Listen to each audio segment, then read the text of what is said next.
بسم اللہ الرحمن الرحیم۔ الحمد للہ وحدہ والصلاة والسلام علی من لا نبی بعدہ۔ ہماری ایک نشست ہوتی ہے اتوار کے دن،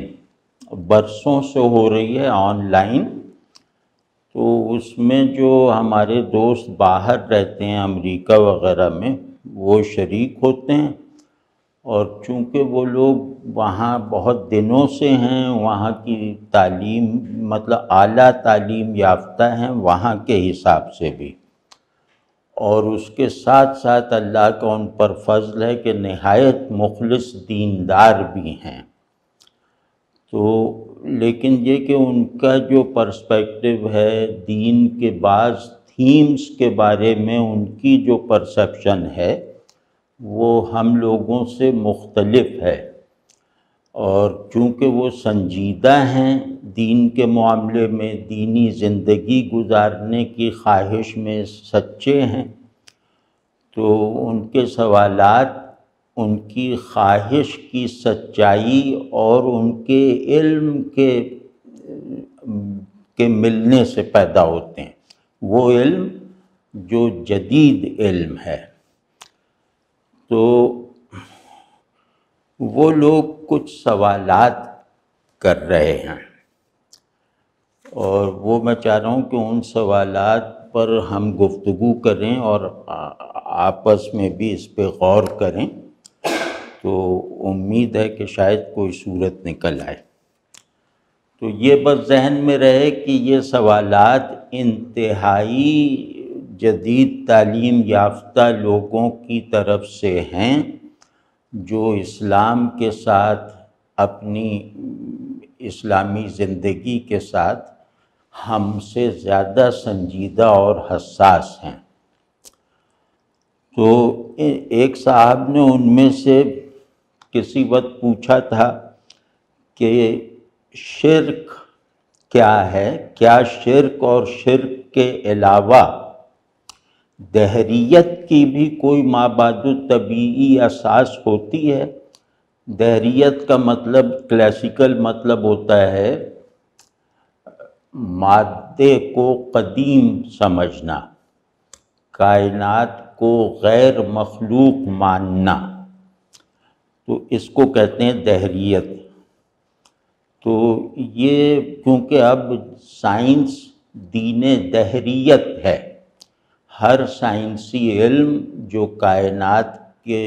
کا مطالعہ کر رہا ہے، جو انسان کا مطالعہ کر رہا ہے، یہ سب جو ہیں یہ صحائف دہریت بنے ہوئے ہیں، اور دہریت کو یعنی میٹر کی ایٹرنیٹی کو سب سے زیادہ سپورٹ یہ ہماری جو نیچرل سائنسز ہیں آج کل ان سے ملتی ہے، کسی فلسفے وغیرہ سے نہیں۔ تو اب یہ سوال رہا کہ شرک میں تو ایک میٹافزیکیلٹی ہوتی ہے، لیکن کیا یہ جو دہریت ہے، جو آج کا قانون ہے بلکہ آج کا دین ہے، اس کی بھی کوئی میٹافزیکل بنیاد ہے؟ تو آج اس پہ تھوڑی سی گفتگو کر لیتے ہیں تاکہ ہم یہ سمجھ سکیں کہ سوالات اگر بڑے نہ ہوں تو آدمی چھوٹے جوابات میں زندگی گزارنے کا عادی ہو جاتا ہے، ایسے جوابات میں، ایسے بنے بنائے جوابات میں جو کسی سوال کا سامنا نہیں کر سکتے۔ تو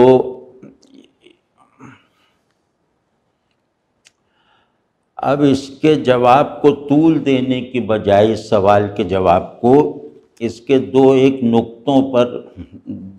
فوکس کر کے بات کی جائے تو شاید مفید ہے۔ تو اس میں ایک مطلب طول نہ دینے سے یہ ہوگا کہ ثانوی اور قدر غیر متعلق چیزیں شامل نہیں ہوں گی، تو موٹی موٹی باتیں عرض کرنا چاہتا ہوں کہ سب سے پہلے ہمیں یہ دیکھنا چاہیے کہ شرک کیا ہے، پولیتھیزم کیا ہے۔ اور یعنی یہ اپنی ماہیت میں کیا ہے اور اس کا اعتقادی اور نظریاتی سیاق و سباق کیا ہے، اور پھر اسی کے ضمن میں یہ بھی دیکھنا ہوگا کہ شرک کس ورلڈ ویو سے پیدا ہوتا ہے اور کون سا ورلڈ ویو پیدا کرتا ہے، تو یہ ذرا دیکھنے کی کوشش کرتے ہیں۔ اور یہ بالکل عام جو ہم جن شرک کے بارے میں جن مذہبی بحثوں کے اور مذہبی مناظروں کے عادی ہیں، اب جواب اس سے بالکل مختلف نوعیت کا ہوگا۔ تو اللہ کے انکار کی کچھ قسمیں ہیں جو مستقل ہیں، شرک انہی اقسام میں سے ایک قسم ہے۔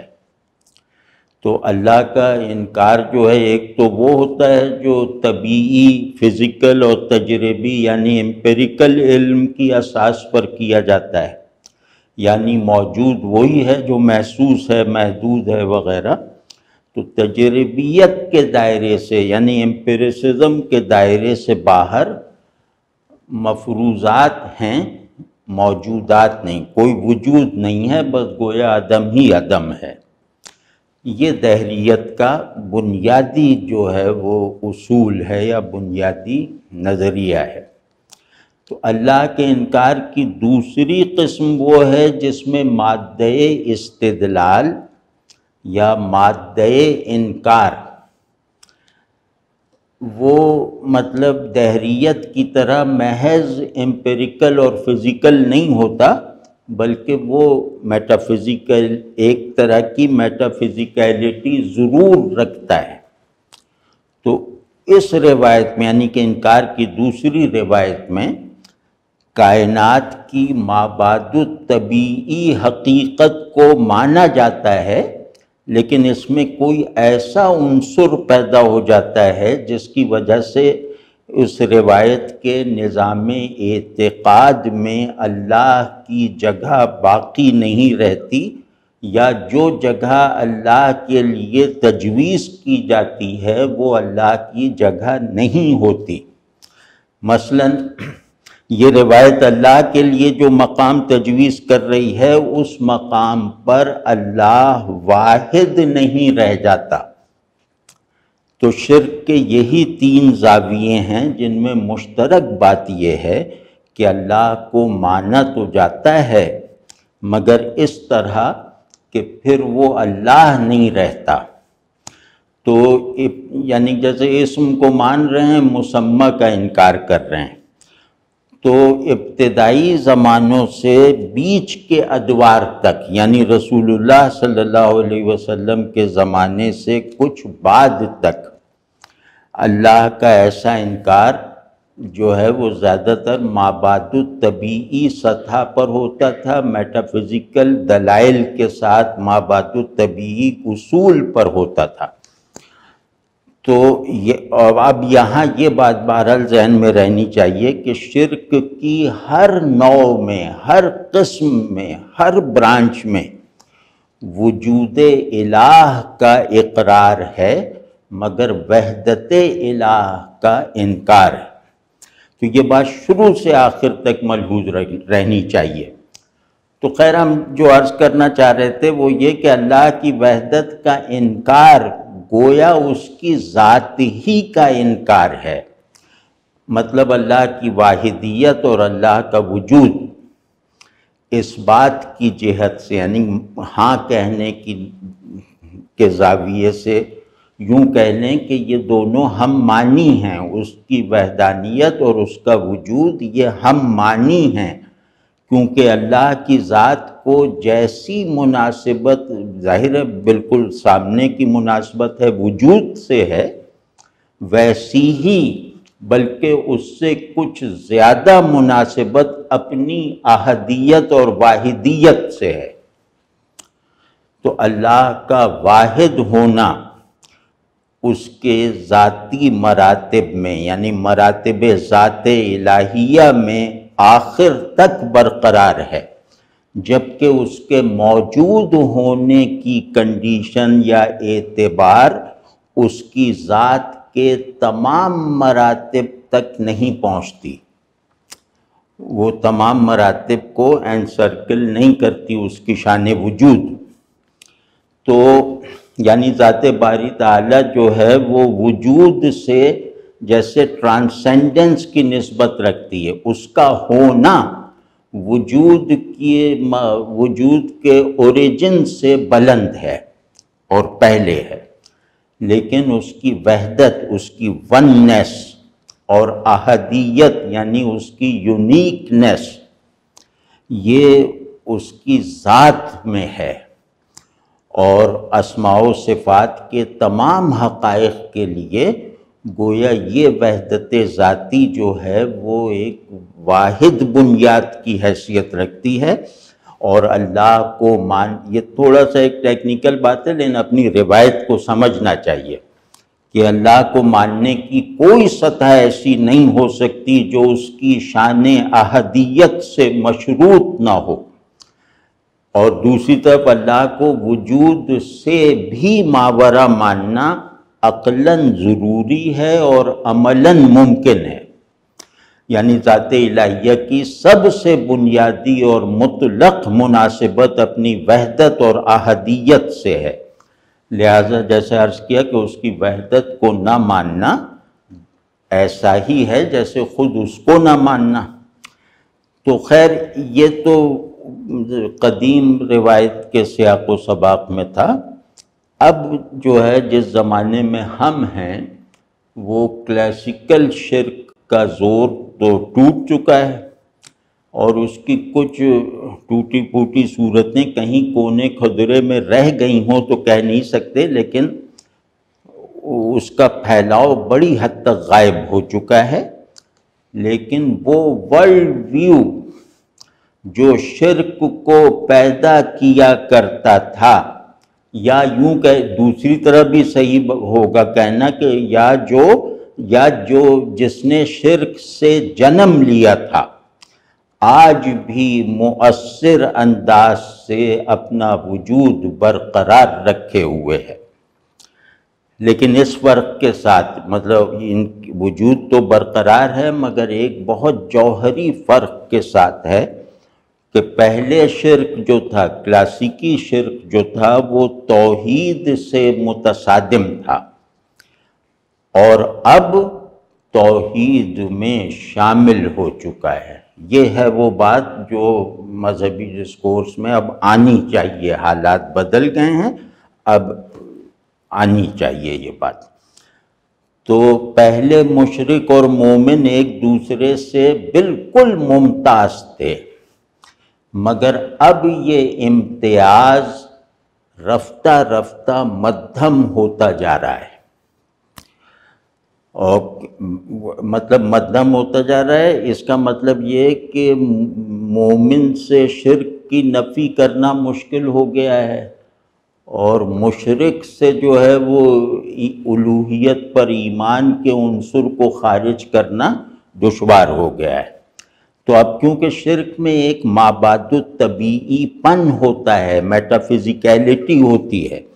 اور اس میں الوہیت کو مانا جاتا ہے،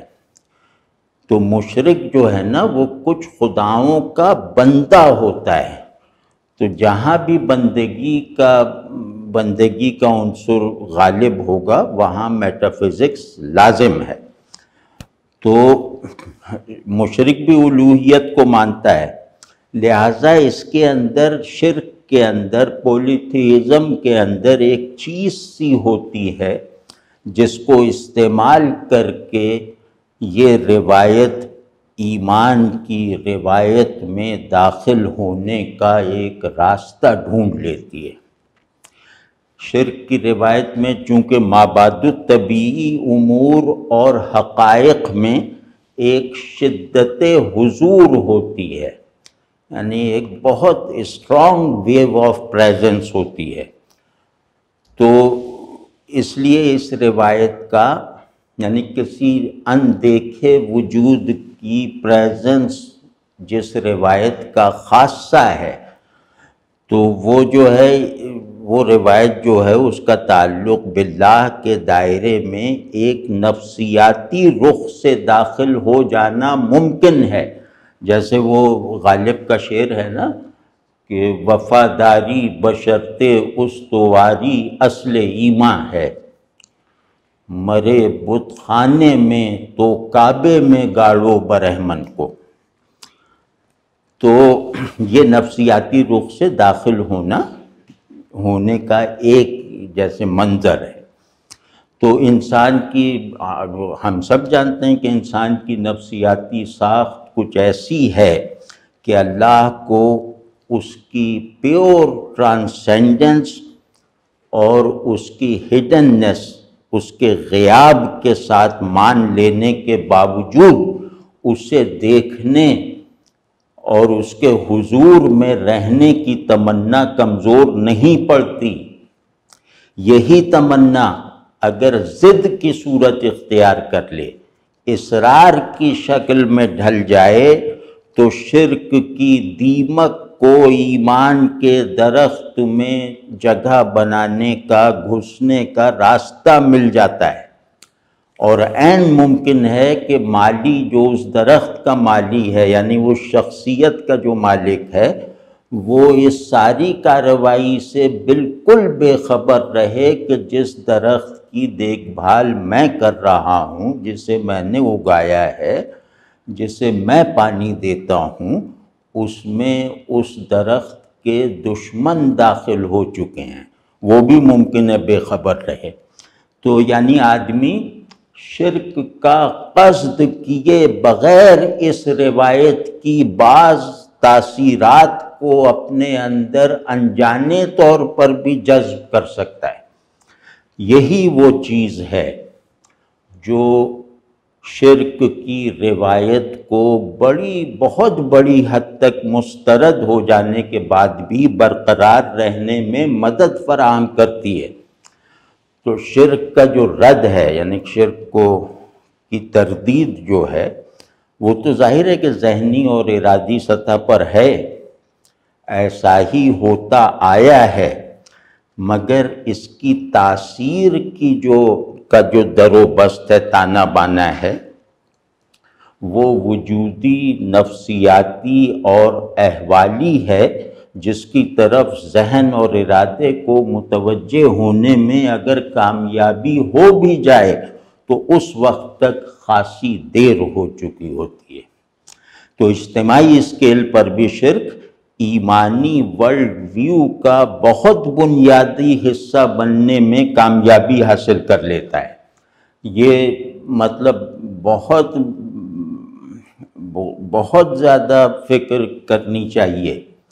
کہ یہ جو ہے، یہ شرک جو ہے، وہ خدا، انسان اور کائنات کے بارے میں مسلمہ تصورات اور ان کی فارمز کو، ان کی ایکسٹرنلائزڈ فارمز کو چھیڑے بغیر ان کے معنی بدل دیتا ہے، اور ان کی معنویت میں، ان کی سگنیفیکنس میں، ان کی میننگ فلنس میں ایسی تبدیلی لے آتا ہے کہ زمزم کے لیے بنائے گئے پیالوں میں شراب بھر دی جاتی ہے،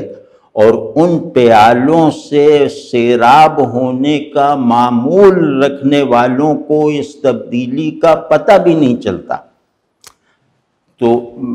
یہ مطلب اتنی ہولناک صورتحال ہے، اور یہ صرف قیاس یا تصور نہیں ہے، یہ خارج میں موجود ہے۔ تو اب یہاں بیچ میں ایک بات کہنا چاہتا ہوں، جس سے شاید آگے جو بات کرنی ہے وہ آسان ہو جائے، یعنی اسے کرنا آسان ہو جائے۔ وہ بات یہ ہے کہ شرک میں یہ چیز بھی بہت بنیادی حیثیت رکھتی ہے کہ یہ ایک باقاعدہ تصور انسان دیتا ہے، جس میں انسان کی دینی ڈیفینیشن کے برعکس انسان کی خواہش اور ضرورت کو اس کی ذمہ داری پر مطلق ترجیح حاصل ہے۔ دیکھتے نہیں کہ بت تراشی کا قدیم سسٹم بھی اسی ترجیح پر قائم تھا، یعنی کہ خواہش ذمہ داری پہ ترجیح رکھے۔ تو جس دنیا میں ہم رہ رہے ہیں، اور یہاں اپنے ہونے کو ریلیونٹ اور بامانی رکھنے کے لیے ہم نے اپنے جس تصور کو قبول کر رکھا ہے وہ تصور بھی یہی ہے کہ ہماری بنیادی ذمہ داری بس اتنی ہے کہ ہم اپنی خواہشات اور ضروریات کی تکمیل کو ہدف بنا کر اپنے ذہن اور ارادے اور طبیعت وغیرہ کی تمام قوت کو اسی ہدف کو حاصل کرنے کے لیے استعمال کرتے رہیں۔ ہماری زندگیاں دیکھ لیجئے۔ تو ابھی میں جو بات کر رہا تھا شرک اور اس کے ورلڈ ویو کی بات، اس کی ذرا سی تفصیل یہ ہے کہ ایمانی یا کلاسیکی تصور کے مطابق وجود اور شعور، اب یہ ترکیب میں بار بار استعمال کرتا ہوں، میں انشاءاللہ کسی الگ جگہ پر اس کی شرح بھی کر دوں گا کہ اس سے مراد کیا ہے۔ یہ قدیم فلسفے کا ایک بہت ضروری مبحث رہا ہے۔ تو خیر، تو وجود اور شعور کا پورا نظام خدا کی مرکزیت پر چل رہا ہے۔ خدا کی مرکزیت کا مطلب یہ ہے کہ انسان اور کائنات کے بارے میں بننے والے تمام تصورات خدا پر علمی، حالی اور عملی دلالت کریں گے، ورنہ انہیں کسی بھی درجے میں قبول نہیں کیا جائے گا۔ ہر علم خدا کی معرفت پر تمام ہوگا، اور وجود کی مجموعی حرکت اگر خدا سے اور خدا تک نہیں ہوگی تو یہ معدومیت کے بہاؤ سے زیادہ کچھ نہیں ہے۔ تو مثلا فرض کر لیں کہ وجود جو ہے وہ ایک حال ہے، ایک حال کا کنٹینر ہے، جس کو اصطلاح میں کہتے ہیں محل ہے، اور شعور کو ایک خیال کا ظرف تصور کر لیا جائے تو یہ کہا جا سکتا ہے کہ ایمانی یا کلاسیکی تناظر میں یہ ایک حال اور یہ ایک خیال خدا کا حضور اور خدا کا دھیان ہے، خدا کا مستقل تصور ہے۔ جدیدیت نہیں، یہاں میں جدیدیت وہ ٹیکنیکل معنوں میں نہیں استعمال کر رہا، یہاں جدیدیت کا یہ وہ جدیدیت ہے جو سمجھیں کہ جدید تعلیم وغیرہ، جدید تہذیب وغیرہ، اس کی فلسفیانہ جہت مراد نہیں ہے۔ تو جدیدیت نے جدید کنڈیشنز آف نالج اور کنڈیشنز آف بینگ، اس اصلی حال اور خیال کو خدا سے کاٹ کر آدمی اور دنیا سے منسوب کر دیا۔ ہمارے موضوع کے لحاظ سے، ہمارے پرسپیکٹو میں، یہ بھی شرک کی وہ قسم ہے جس نے قدیم زمانوں میں شاید ظہور نہیں کیا تھا۔ قدیم زمانوں میں خود کو انسٹیٹیوشنلائز نہیں کیا تھا۔ تو سب جانتے ہیں، جس کو بھی تاریخ کا ذرا بھی پتہ ہے، کہ قدیم شرک میں آبجیکٹیویٹی یعنی معروضیت زیادہ تھی، اور آج کے شرک میں سبجیکٹیویٹی کا غلبہ ہے۔ قدیم شرک میں خدا کے آئیڈیا کو خدا کی فارمز میں، یعنی خدائی کی الوہیت کی فارمز میں صرف کیا جاتا تھا جو مجھ سے باہر ہوتی تھی، جبکہ جدید شرک آئیڈیا آف گاڈ یا آئیڈیا آف ڈیوینٹی کو ایک آرکیٹائپ کے طور پر برقرار تو رکھتا ہے، مگر اس میں سے خود خدا کو خارج کر دیتا ہے اور اس کی جگہ، خدا کی جگہ آدمی کو دے دیتا ہے۔ تو انسان کو، مطلب جدیدیت کا یہ عام چلن ہے نا، چاہے وہ مذہبی جدیدیت ہو، کہ انسان کو ہر چیز کا واحد اور حتمی معیار بنا لینے کا جو عمل آج کے آدمی اور دنیا کی تعمیر کا بنیادی گارہ ہے، اسی پر غور کر لیں تو واضح ہو جائے گا کہ خدا کے آئیڈیا کو کس طرح انسانی بنا دیا گیا، کس طرح اینتھروپومارفزم کو بالکل مٹیریلٹی کے میں ضم کر دیا گیا۔ تو مختصر یہ کہ پہلے انسان جو تھا وہ مختلف آبجیکٹس کو خدا کا شریک ٹھہراتا تھا، اور وہ آبجیکٹس ہوتے تھے، مطلب اس سے باہر ہوتے تھے، تصورات نہیں ہوتے تھے۔ تو اب جو آج کا آدمی ہے یہ خود اپنے آپ کو خدا کا شریک، بلکہ شریک غالب، بلکہ شریک قابض بنا رہا ہے،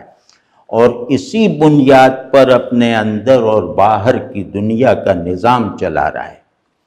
آپ دیکھتے نہیں ہیں کہ تمام علوم کے جو اہداف ہیں، یا اب جو نئی چیزیں آ رہی ہیں، آرٹیفیشل انٹیلیجنس وغیرہ، یہ آدمی کو خدا کی جگہ بٹھانے کی کوششیں ہی ہیں کہ موت پر غالب آنا ہے، اس پہ غالب آنا ہے، اس پہ حاوی ہونا ہے وغیرہ۔ تو کبھی انشاءاللہ موقع ملا تو اس بات پر بھی گفتگو کریں گے کہ انسانی جو اٹانومی اور اختیار ہے، وہ انسانی جو اٹانومی ہے اور کائناتی جو آٹومیشن کے پولز پر، بیلنسنگ پولز پر قائم جدید عالم وجود اور جہان شعور کن زاویوں سے قدیم شرک کا ایک غیر مذہبی، غیر مابعد الطبیعی تسلسل ہے۔ قدیم شرک جیسا بھی تھا بہرحال مذہبی تو تھا۔ جدید روایت شرک نے مذہبیت کا پردہ بھی چاک کر دیا، لیکن یہ کہ یہ ایک الگ موضوع ہے، یہ اس پر انشاءاللہ پھر کبھی صحیح۔ یہاں ایک سوال پیدا ہوتا ہے کہ جدیدیت، کیونکہ ڈھیلے ڈھالے مفہوم میں، یعنی آج کا زمانہ سمجھ لیں کہ جدیدیت میں خدا کے ساتھ اس کا اقرار بھی پایا جاتا ہے، تو کیا اس اقرار کو کوئی اہمیت دینی چاہیے؟ یہ سوال ہے، یہ مجھ سے کیا گیا ہے۔ تو اس کے جواب میں میری طرف سے عرض یہ ہے کہ ٹھیک ہے، لیکن یعنی یہ بات ٹھیک ہے کہ جدیدیت میں خدا کا اقرار بھی پایا جاتا ہے، جدید ذہن میں، جدید جو بالکل وہ جو ایپسٹیمک ویلیوز ہیں ان میں خدا کو مانا بھی جاتا ہے،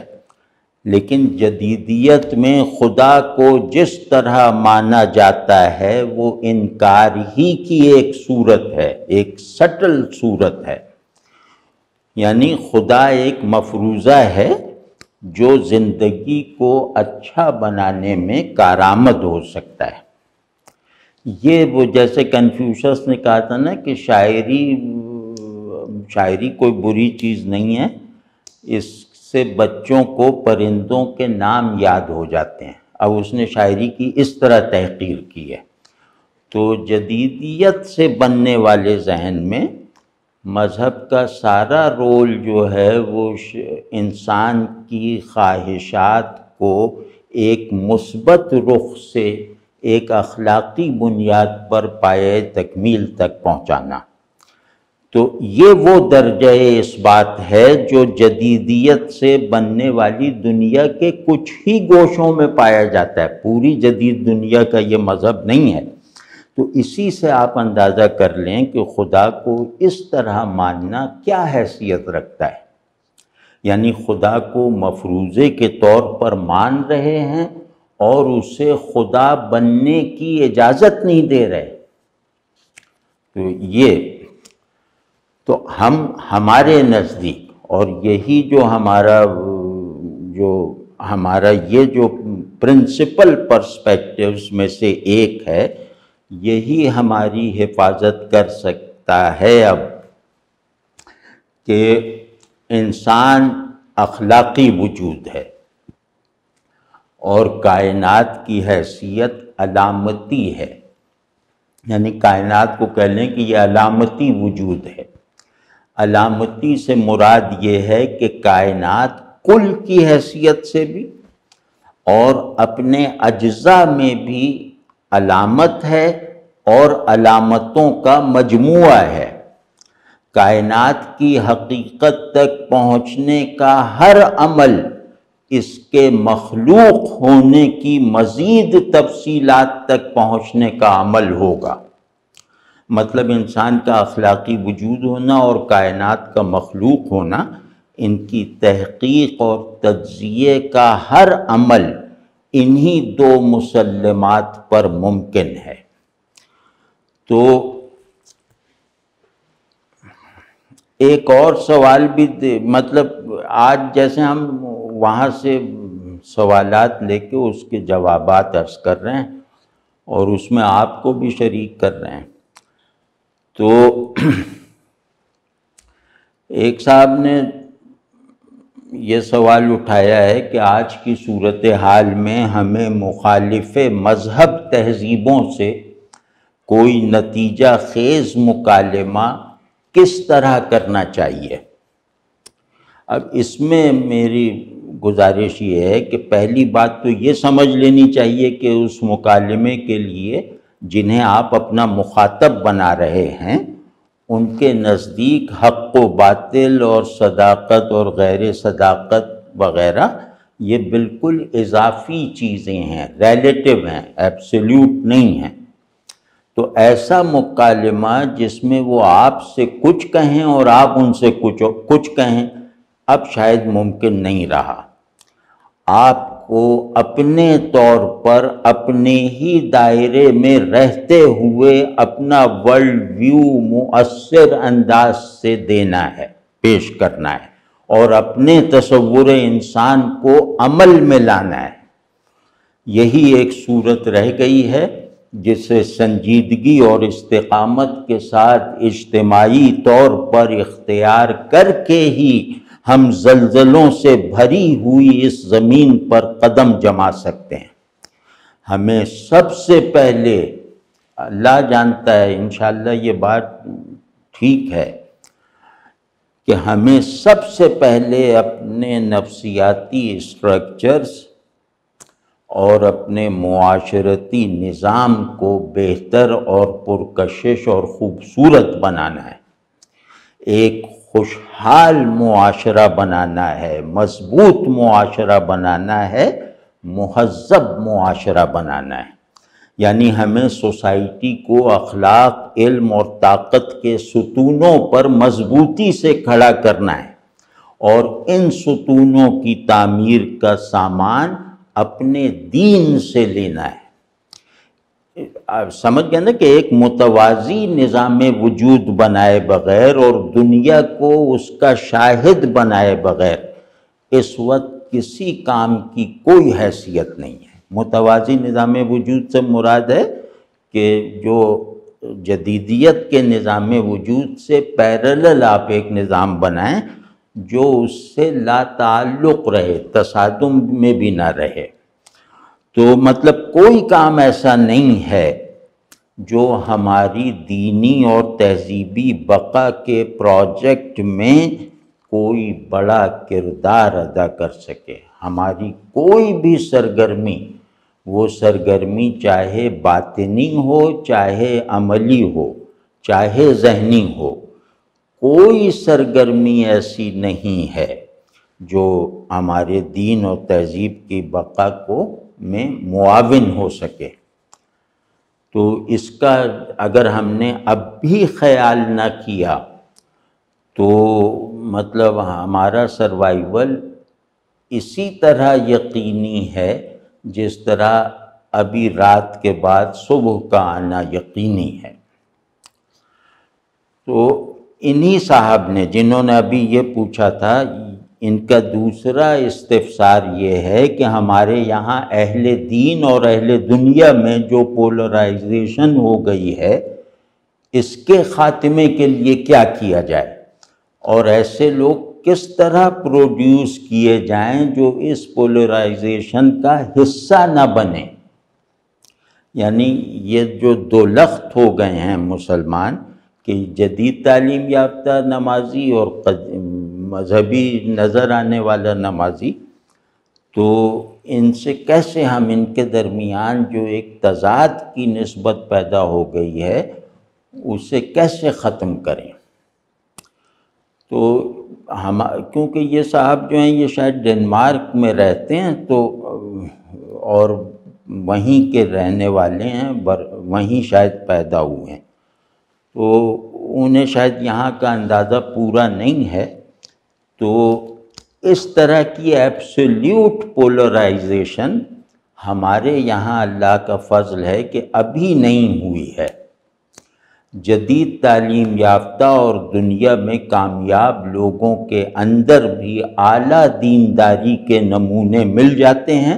اور اسی طرح مذہبی طبقات میں یعنی علماء اور دیندار عوام میں بھی کئی لوگ پائے جاتے ہیں جو دنیا اور انسان کی بڑی سمجھ رکھتے ہیں اور دین کو ناموافق علمی اور عملی صورتحال میں بھی زبان اور عمل سے پیش کرنے کی صلاحیت رکھتے ہیں۔ البتہ ہاں ایک کمی ضرور ہے کہ جدید لوگوں کی یعنی جدید مسلمانوں کی اکثریت ذہن اور مزاج کی دینی تشکیل کی خواہش اور کوشش میں پیچھے ہے، اور دوسری طرف دین کی تبلیغ اور ترجمانی کرنے والے روایتی حضرات میں بہت سے ایسے ہیں جو جدید لوگوں کو خیر خواہی اور ضروری احترام کے ساتھ مخاطب کرنے کا رویہ نہیں رکھتے۔ اب اس کا ایک سبب تو نفسیاتی اصطلاح میں دین سے محبت ہے، یعنی ان کی اس ذرا سا درست رویے کا ایک سبب اگر نفسیاتی تجزیہ کریں تو یہ دین سے محبت ہے، اور وہ یہ سمجھتے ہیں کہ یہ لوگ دین کو کمزور کر رہے ہیں۔ تو لیکن دوسرے پہلو سے اگر دیکھا جائے تو غصے اور تحقیر کا یہ جو روایتی لوگوں میں رویہ ہے، یہ لگتا ہے کہ علم اور ذہن کی کمزوری کی وجہ سے بھی ہے۔ تو بہرحال ان دونوں اسباب کا ازالہ ہونا چاہیے، اور دین کی دعوت اور ترجمانی کے لیے علماء کو اپنی اخلاقی اور ذہنی سطح اپنے مخاطب کے مقابلے میں بلند رکھنی چاہیے، بلکہ اب رکھنی ہوگی، ورنہ جس دو لختی کا پولرائزیشن کا ہم فی الحال انکار کر رہے ہیں یا کہ ہمارے یہاں نہیں ہے ابھی، وہ پھر پیدا ہو جائے گی، ہمارے یہاں بھی پیدا ہو جائے گی۔ تو اس پولرائزیشن پہ بھائی مجھے اپنے ایک محبوب ترین دوست یاد آ رہے ہیں، احمد حسن مرحوم۔ وہ میں چاہتا ہوں کہ آپ لوگ بھی ان کو، وہ ایسے ہیں کہ وہ ان ایسے لوگوں کو رول ماڈل بنائے بغیر ہم لوگ اپنے اوپر ظلم کر رہے ہیں۔ تو وہ جو احمد حسن تھے وہ کراچی کی ایک میمن برادری سے تعلق رکھتے تھے، یعنی ان کی زبان اردو نہیں تھی، اور ان کے والد صاحب ایک اچھے خاصے صنعت کار تھے، انڈسٹریلسٹ تھے، اور بہت بڑے کاروبار کے مالک تھے۔ تو احمد حسن کو ملا کر ان کے 8 بیٹے تھے، احمد حسن ان 8 میں سب سے چھوٹے تھے۔ تو ان کے والد کو، احمد حسن کے والد کو احمد حسن سے اتنی محبت تھی کہ اپنے باقی 7 بیٹوں کو وصیت کر رکھی تھی کہ احمد حسن کو میں نے اللہ کی راہ میں دے دیا ہے، یہ کوئی کام نہیں کرے گا، اس کی تمام ضروریات تم لوگ پوری کرو گے، اور معاشی طور پر اسے اپنے سے اونچا رکھو گے۔ یہ مطلب باپ کی وصیت۔ تو یہ جو احمد حسن ہیں یہ آکسفورڈ کے پڑھے ہوئے تھے، اور دینی علوم میں بھی اچھے خاصے علماء کے استاد بن سکتے تھے۔ 3-4 زبانیں اہل زبان کی طرح لکھتے اور بولتے تھے، عربی ہے، جرمن ہے، فرینچ ہے، انگریزی ہے۔ عربی دانی کا یہ عالم تھا کہ میں نے بڑے بڑے عربی دانوں کو نوجوان احمد حسن سے استفادہ کرتے دیکھا ہے، اور لڑکپن اور نوجوانی ہی سے ایسے دیندار تھے کہ مطلب میرا تاثر یہ ہے کہ اگر یہ حضرت عبداللہ ابن مبارک رحمۃ اللہ علیہ کے زمانے میں ہوتے تو وہ بھی ان پر فخر کرتے. تو بہت امیر گھر کے تھے اب تو، لیکن اس کے باوجود طبیعت میں زہد ایسا تھا کہ کیا بتاؤں، میں نے بڑے بڑے لوگوں کی زیارت کر رکھی ہے الحمدللہ. تو ان حقیقی معنوں میں بڑے لوگوں میں بھی دو ایک ہی اس معیار زہد پر نظر آئے ہیں جو احمد حسن مرحوم کا اسلوب زندگی تھا. میں مطلب کیونکہ بے تکلف تھا ان سے، میں کبھی کبھی ان سے مذاق میں کہا کرتا تھا یہ سب لڑکپن اور نوجوانی کی باتیں ہیں. تو میں ان سے مذاق میں کہا کرتا تھا کہ حضرت جنید بغدادی اور حضرت بایزید بستامی تمہیں دیکھتے تو تمہیں جیسے بیعت کے کلمات پڑھواتے ہی اپنی جانشینی دے دیتے. تو وہ مطلب ان سے یہ بات مذاق میں بھی کہی جا سکتی ہے اور سنجیدگی سے بھی کہی جا سکتی ہے. تو بہرحال ان کے والد پاکستان سے ارلی 70s میں پاکستان سے اپنا سارا کاروبار وغیرہ سمیٹ کر کینیڈا منتقل ہو گئے. کینیڈا منتقلی کے وقت احمد حسن کی عمر 30 برس سے کم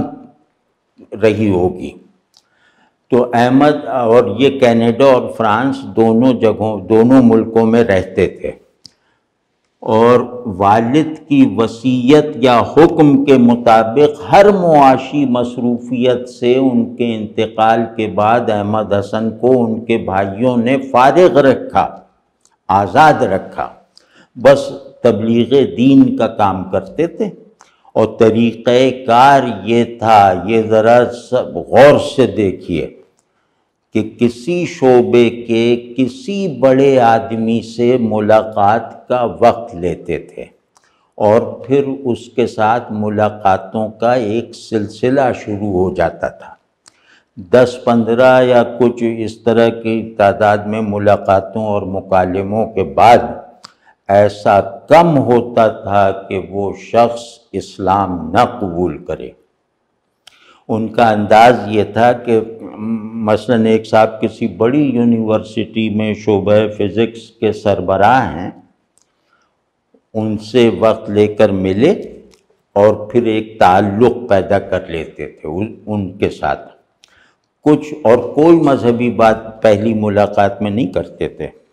تو کچھ ملاقاتوں اور گفتگوؤں کے بعد وہ پروفیسر صاحب خود کہہ اٹھتے تھے کہ احمد حسن فزکس تم مجھ سے زیادہ جانتے ہو. یہی حال دیگر علوم مثلاً فلسفہ اور لسانیات وغیرہ کے ماہرین کا ہوا کرتا تھا، یعنی کینیڈا اور فرانس میں. تو اس ڈھب سے انہوں نے اس سطح کے کوئی 300 آدمی مسلمان کیے، اور یہ کارنامہ اس حال میں انجام دیا احمد حسن نے کہ بولنے سے گھبراتے تھے، مطلب وہ کوئی بہت خطابت نہیں کر سکتے تھے، اور گفتگو میں جیسے لکنت سی تھی، اتنا اٹکتے تھے کہ ایک فقرے میں بھی لفظوں کی ترتیب الٹی سیدھی ہوتی تھی.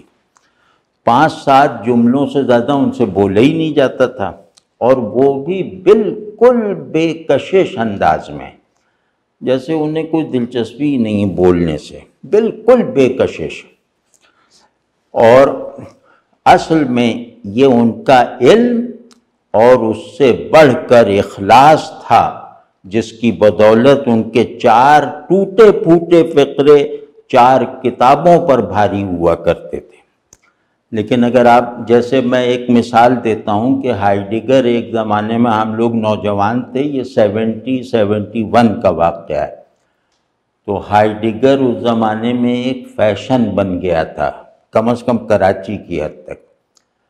تو ہائیڈگر انتہائی مشکل ہے، اسے پڑھنا ہی ایک عذاب ہے. تو وہ اس پر بہرحال بحثیں چھڑی رہتی تھیں. تو سلیم احمد کے یہاں 2 آدمی آتے تھے جو ہائیڈگر اور وہ ایگزسٹینشیلزم کے ماہر تھے، واقعی ماہر تھے۔ تو ایک دن یہ احمد حسن کی موجودگی میں وہ ہائیڈگر کا ذکر آ گیا، اس کی کتاب جو بہت سب سے زیادہ مشہور ہے بینگ اینڈ ٹائم، تو اس کا ذکر آ گیا۔ تو ان دونوں نے تقریریں کی، ظاہر ہے ان کو وہ تفصیل سے پتہ تھا، تو انہوں نے احمد حسن کو چھیڑنے کی نیت سے کہا یا مذاق اڑانے کے لیے، احمد حسن ان دونوں سے بہت چھوٹے بھی تھے، کہ بھئی احمد حسن تمہاری کیا رائے ہے؟ تو احمد حسن نے کہا کہ اس کی بینگ اینڈ ٹائم کی بنیادی غلطی یہ ہے کہ ہائیڈگر نے بیکمنگ کو بینگ بنا دیا۔ اب یہ فقرہ جو آدمی بھی ہائیڈگر کو جانتا ہو یا بینگ اور وہ کیا نام ہے بیکمنگ کو جانتا ہو، وہ اس پہ وجد میں آ جائے، چاہے یہ جملہ لکنت کے ساتھ کہا جائے۔ تو ایسے تھے ہمارے احمد حسن، تو بالکل نہیں، مطلب ان کی بات میں کوئی کشش تھی ہی نہیں، یعنی وہ جیسے خواص کے لیے بھیجے گئے تھے۔ تو لیکن اگر آپ کسی علم اور فن کے ماہر ہیں تو اس علم اور فن سے متعلق احمد حسن کے چند ٹوٹے پھوٹے جملے بھی آپ کو ان کی دستبوسی پر مجبور کر دیتے تھے۔ تو ایسے آدمی تھے وہ، اور یہ سب نوجوانی کی باتیں ہیں ان کی، کہ خاموش رہتے تو ان کی خاموشی ہم لوگوں کو کھلنے لگتی، اور بولتے تو جی لگا کے سننا دوبھر ہو جاتا۔ تو سطحی آدمیوں کے لیے، ہم ایسے سطحی آدمیوں کے لیے ان کی گفتگو میں کوئی کشش اور بے رس گفتگو، اور پھر اس کے علاوہ ان کی ظاہری شخصیت میں بھی اپنی طرف متوجہ کر لینے والی کوئی بات نہیں تھی۔ گہری رنگت، چھوٹا سا قد، اور بالکل مولویوں جیسا حلیہ جو وہ کینیڈا اور فرانس میں بھی برقرار رہا۔ تو یہ جو تھے یہ مجھ سے کوئی 6 برس بڑے تھے، اس لیے مجھے جیسے چھوٹے بھائیوں کی طرح رکھتے تھے، اور ہم ان سے اپنی تمام خواہشات جو میں آج بھی پوری نہیں کر سکتا، اس زمانے میں ان سے پوری کرواتا تھا کہ یہ لا دو وہ لا دو، تو وہ سب کرتے رہتے تھے۔ تو تصوف کے وہ شروع سے مخالف تھے، اور اور میں بغیر تصوف کی الف بے جانے اس کا حامی تھا، تو اس مسئلے پر میں ان سے بہت کج بحثی کرتا تھا، اور بعض مرتبہ ان کو اٹھا کے زمین پہ گرا دیتا تھا۔ تو مطلب اس ٹائپ کے آدمی تھے کہ ایک جاہل آدمی وہ اس سے پھر وہ کہتے تھا اچھا چلو تمہاری بات ٹھیک ہے۔ تو اس طرح کا ان کا رویہ تھا، اور انتقال میرا الحمدللہ ان سے رابطہ ہمیشہ رہا۔ تو انتقال سے کچھ ماہ پہلے ان کا فون آیا، جس میں اور باتوں کے علاوہ انہوں نے مجھ سے ذرا طنزیہ انداز سے پوچھا کہ تصوف کی بیماری سے کچھ افاقہ ہوا یا نہیں۔ تو جواباً میں نے انہیں چھیڑنے کے لیے کہا کہ تم لاہور تو آؤ، یہاں سے تم مرید بن کر ہی جاؤ گے، یہاں سے بیعت کر کے ہی جاؤ گے۔ تو بہت ہنسے اور کہنے لگے کہ تصوف کے ساتھ ساتھ تمہاری بے مروتی بھی ویسی ہی ہے۔ تو بھلا یہ کہنے میں کیا حرج تھا کہ تم لاہور آ کر مجھ سے بیعت لے کر ہی جاؤ گے، مطلب مرید ہی بنانا ہے تصوف پر قائل کر کے، پیر نہیں بناؤ گے۔ بڑے مطلب بہت زبردست۔ تو خیر ان کا ذکر انشاءاللہ کسی نشست میں موضوع ان کو بنا کے کروں گا، لیکن بس کیا کہوں، 2 شعر یاد آتے ہیں، اور یہ 2 شعر جیسے پرانے شاعروں نے احمد حسن کے لیے کہتے۔ تو وہ جیسے میر کا ہے نا کہ 1 2 ہوں تو سحر چشم کہوں، 1 2 ہوں تو سحر چشم کہوں، کارخانہ ہے وہاں تو جادو کا۔ اور اس سے بھی بڑھ کر نظیری کا ایک شعر ہے جو اللہ جانتا ہے کہ جب بھی ذہن میں آتا ہے تو احمد حسن نظروں کے سامنے گھومنے لگتے ہیں کہ فرق تاب قدم ہر کجا کے می نگرم،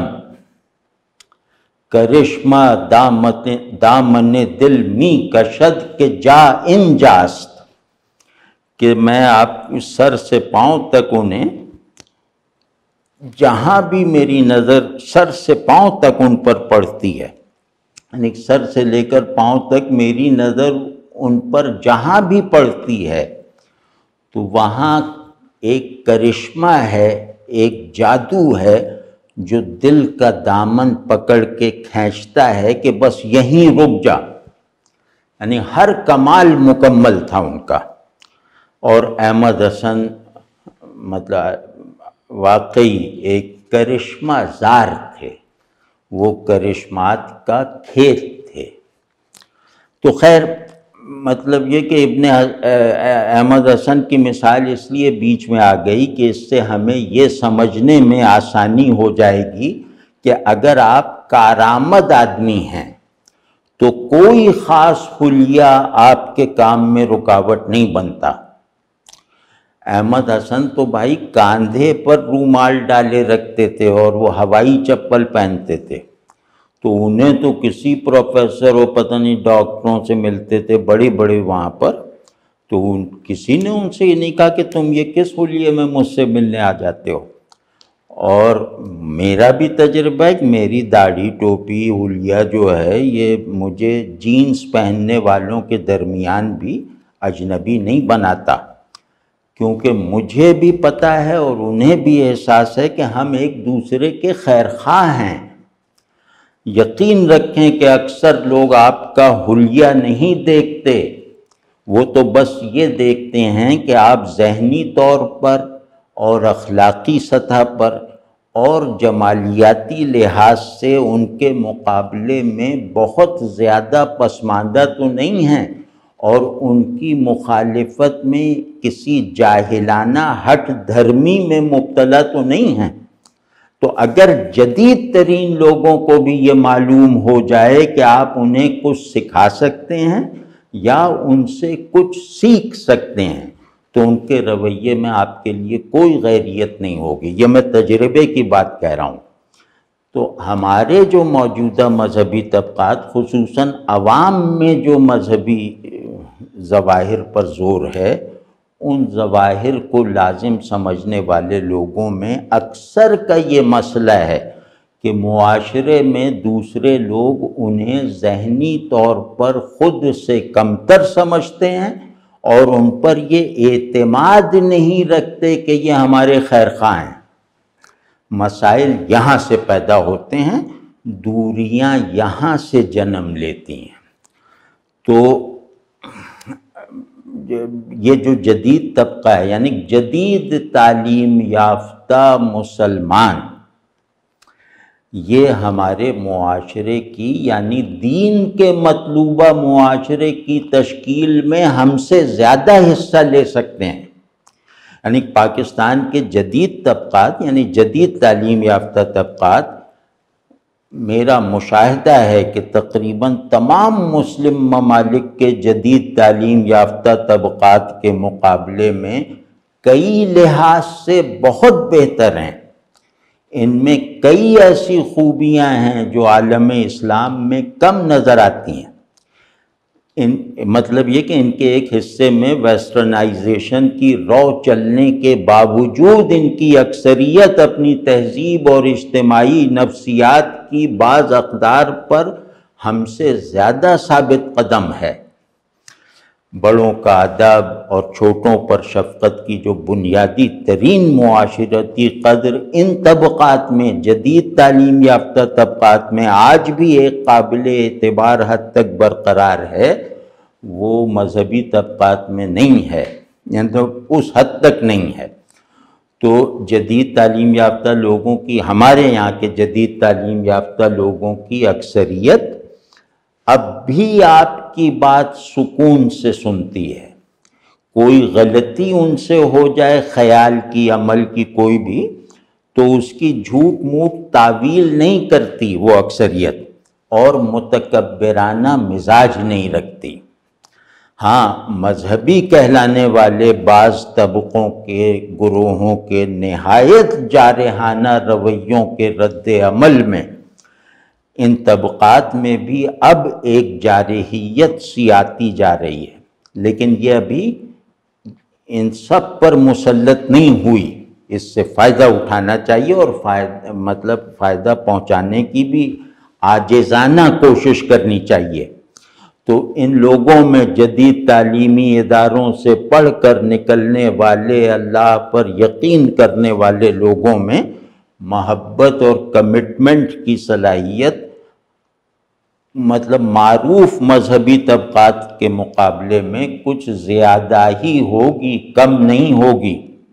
لیکن مسئلہ یہ ہے کہ ہمارے جدید تعلیم یافتہ طبقے کی اکثر خوبیاں اور بیشتر صلاحیتیں ناموافق ماحول کی وجہ سے معطل پڑی ہوئی ہیں۔ سمجھیں کہ جدید تعلیم کا نظام بھی جیسے اب ہمارے یہاں مذہبی تعلیم ہی کی طرح محض حافظے کے بل پر چل رہا ہے، اس وجہ سے یہ تعلیم بھی ایک معوف اور بند ذہن سے زیادہ کچھ پروڈیوس نہیں کر رہی۔ ضرورت اس بات کی ہے کہ جدت اور قدامت کے ان پولز کو، جن کا وجود بالکل فطری ہے، انہیں ایک دوسرے سے متصادم نہ رہنے دیا جائے اور ان کے درمیان ہم آہنگی کے امکانات کو عمل میں لانے کی باضابطہ منظم کوششیں کی جائیں۔ تو اس کے لیے اہل روایت اور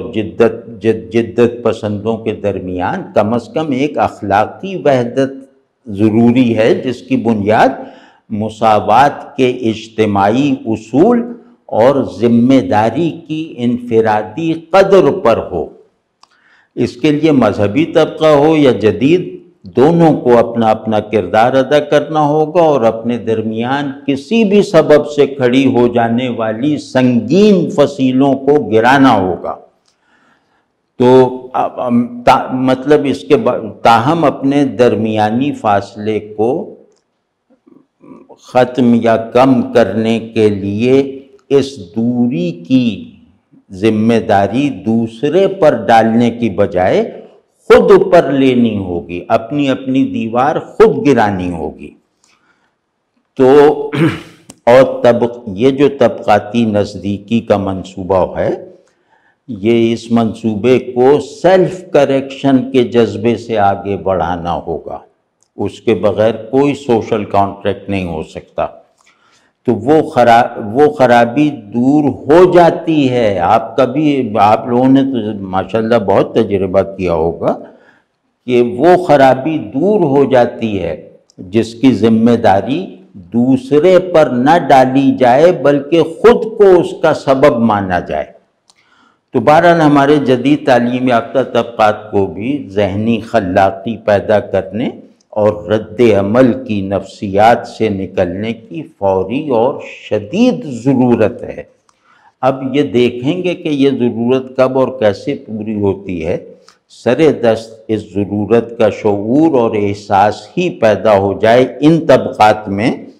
تو یہ بھی ایک کامیابی کی طرف